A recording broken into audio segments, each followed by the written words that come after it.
মাঠে ঘাটে হাঁকবো না, গুবার খাবো না, এটা কোনো কথা? আপনারা কি পর্যায়ে নিজেদেরকে নিয়ে গেছেন? সন্ত্রাসবাদী পাঠায় বিশাল বীর পুরুষ। ওই বাবা, ভয় পাচ্ছি, ভয় পাচ্ছি। বিশাল বীর পুরুষ, বিশাল ভয় পাচ্ছি।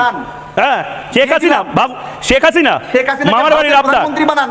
শেখ হাসিনাকে দেব না, শেখ হাসিনাকে দেব না, শেখ হাসিনাকে, শেখ হাসিনাকে ফেরত দেব না, দেব না শেখ হাসিনাকে ফেরত। কি করবেন?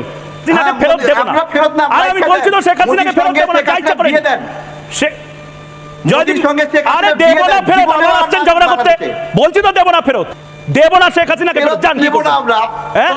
মোদির সঙ্গে শেখ হাসিনা, আরে আবার মোদির নাম শুনলে গোটা বাংলাদেশ থরথর করে কাঁপে। বাংলাদেশের টিআরপি জিডিপি সব পড়ে যায়। মোদিতে আসছেন, আগে বলুন শেখ হাসিনাকে দেব না। কি করব? জিডিপি আপনাদের আয় কত? মাথা পিছু আয় কত? আমাদের আয় কত? আমাদের দেশের শাহরুখ খান, আমাদের দেশের শাহরুখ খান আর গায়ক অরিজিৎ সিং মুহূর্তে যে পরিমাণ টাকা কামায়, আর আমাদের বাংলার দেবের সিনেমায় যা আয় হয় গোটা বাংলাদেশের এই মুহূর্তে সেই আয় হয় না বোধহয়।